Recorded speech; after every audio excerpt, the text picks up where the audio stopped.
Hello student, HSC 2026 তোমরা যারা পরীক্ষা দিচ্ছ এবং মানবিক শাখা যারা রয়েছে তাদের জন্য খুবই কঠিন একটি সাবজেক্ট হলো কি যুক্তিবিদ্যা। এই যুক্তিবিদ্যা সাবজেক্ট কিন্তু অপশনাল, তবু অপশনাল ভাবে কাজে অপশনাল ভাবলে চলবে না। এই অপশনাল সাবজেক্ট কিন্তু সবচেয়ে কঠিন একটি সাবজেক্ট, তোমরা যতটুকু জানো আর আমি যতটুকু জানি অপশনাল সাবজেক্ট কি সবচেয়ে কঠিন একটি সাবজেক্ট। তো তোমাদের ভালোর জন্য আর তোমাদের সুবিধার জন্য আজকে আমরা একটি সাজেশন নিয়ে আসলাম, ফাইনাল সাজেশন তোমাদের জন্য।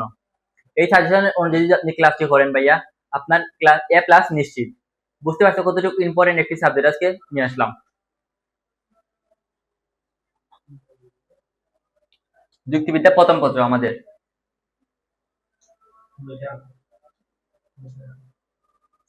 যুক্তিবিদ্যা কিন্তু আপনাদের সর্বমোট মার্ক কত? 100 মার্কের পরীক্ষা আসে আপনার। 100 মার্কের মধ্যে 70 মার্ক আপনাকে সিকিউ আসবে 60টি, সিকিউ আপনাকে আনসার করতে হবে 60টি এবং এমসিকিউ আসবে 30টি। এই এমসিকিউর জন্য কিন্তু আপনাকে কি করতে হবে? এমসিকিউর জন্য সমগ্র বই আপনাকে পড়তে হবে। সম্পূর্ণ বই আপনাকে পড়তে হবে এমসিকিউর জন্য। আর এমসিকিউর জন্য আমরা একটি ওয়ান শট ক্লাস নিয়ে আসবো আপনার এই যুক্তিবিদ্যা বইয়ের উপর। আপনি যদি ওই ওয়ান শট ক্লাসটি আপনাদের দেখতে চান তাহলে আমাদের এলাইট স্পিক একাডেমির সাথে যুক্ত থাকবেন সব সময়। আপনি আপনার যে কোনো বিভাগের ছাত্রছাত্রী হন না কেন, সব বিভাগের ওয়ান শট ক্লাস নিয়ে আমরা হাজির হবো আপনাদের জন্য। আমাদের প্রথমে কি হবে, আমি আপনাদের প্রথম 60টি সৃজনশীল আপনাদের দিয়ে দেবো। এই 60টি সৃজনশীল আপনি যদি এই 3টি অধ্যায় থেকে আমি কয়টি সৃজনশীল দেবো? আপনাকে 60টি সৃজনশীল দেবো। প্রথমে আমাদের কি রয়েছে? তৃতীয় অধ্যায় যুক্তির উপাদান। এখান থেকে কি আসে? এখান থেকে কিন্তু আপনাদের এই তৃতীয় অধ্যায় থেকে কিন্তু ম্যাক্সিমাম 5 সব বোর্ডে কিন্তু আপনার 3 থেকে 4টি সিকিউ আসে। এই তৃতীয় অধ্যায় থেকে আমরা ধরবো 3টি সিকিউ। আর পঞ্চম অধ্যায় যে অনুমান, এখান থেকে আপনি ধরবেন একটি সিকিউ, হলো কয়টি? 4টি। যে তৃতীয় অধ্যায় থেকে 3টি, পঞ্চম অধ্যায় থেকে একটি, হলো 4টি সিকিউ। আর কি আমাদের দরকার? 3টি সিকিউ। ষষ্ঠ অধ্যায় অবরোহ অনুমান, এখান থেকে একটি। সপ্তম অধ্যায় আরোহ অনুমানের প্রকারভেদ, এখান থেকে 2টি। দেখি এখান থেকে তৃতীয় অধ্যায় থেকে যদি 3টি আসে আর পঞ্চম অধ্যায় থেকে একটি, হলো 4টি।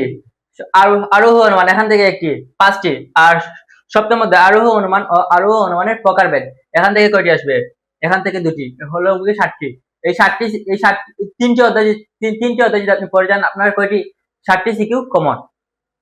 আরো আপনাকে তো আরো 60টি সিকিউ আসে কি আপনি পরীক্ষা এক্সামে গেলে কি হবে?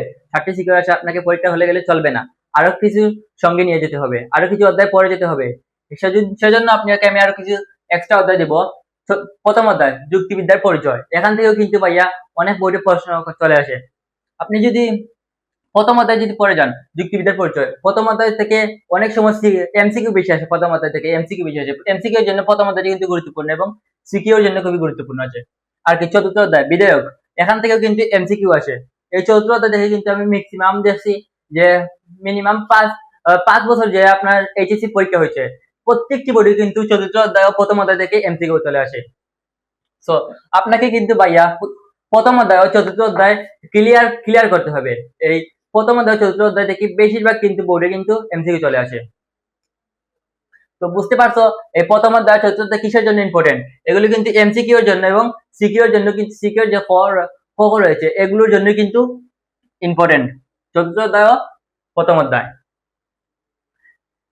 আর তোমরা যারা এমসিকিউ এর আশায় দেখো যে অনেক ওয়ান শট ক্লাস দেখো যে এমসিকিউ কিভাবে সমাধান করবে, এমসিকিউ কিন্তু শুধু পড়ে গেলে চলবে না, এমসিকিউ এর প্রতি একটু ফোকাস রাখতে হবে।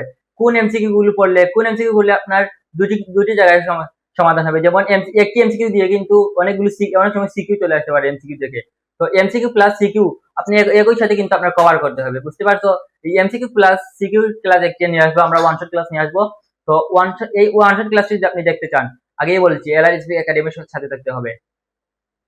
তো ইতিমধ্যেই আমাদের যুক্তিবিদ্যার ক্লাসটি এখানে শেষ হলো। আমি যে সাজেশনটি দিয়েছি ভাই আপনাকে, এই সাজেশন অনুযায়ী আপনি পড়ে যান আপনার কিন্তু A+ নিশ্চিত। বুঝতে পারছো? আপনি এখন থেকে আপনার পড়াশোনা শুরু করেন। এখন থেকে আপনি একদম একটু সময় আপনি নষ্ট করবেন না। এখন থেকে যদি আপনি পড়াশোনা শুরু করেন তাহলে কি হবে? আপনার পরীক্ষার আরো রয়েছে ম্যাক্সিমাম 2 মাস রয়েছে, আরো মেবি 2 মাস। আপনার 2 জুলাই থেকে এক্সাম। তো বুঝতে পারছেন যখন আপনার এক্সাম চলে আসবে তখন তো আর আপনি যে আপনার রুটিন অনুযায়ী পড়াশোনা করতে হবে। আরেকটা আপনার আমি প্রথম অধ্যায় যুক্তিবিদ্যার পরিচয়, এটা নিয়ে কিন্তু আমাদের একটি ওয়ান শট ক্লাস আছে। প্রত্যেকটি অধ্যায় নিয়ে কিন্তু পাই টু পাই কিন্তু আমাদের একটি ওয়ান শট ক্লাস আছে। সেই ক্লাসগুলো দেখতে হলে আমাদের লন্ডন ইংলিশ একটি পেজ রয়েছে, সেখানে পাবেন এবং আমাদের এলএসবি একাডেমিতে পাবেন। বুঝতে পারছো? এখানে গিয়ে সাবস্ক্রাইব, লন্ডন ইংলিশ যদি আপনি সাবস্ক্রাইব না করে থাকেন সাবস্ক্রাইব করবেন, এলএসবি একাডেমিকে সাবস্ক্রাইব করবেন। ফেসবুকে আপনি কি করবেন, ফেসবুকেও আমাদের দুটি পেজ রয়েছে, LSB academy and London English. এই দুটি পেজকে আপনি ফলো করে আসবেন। ধন্যবাদ।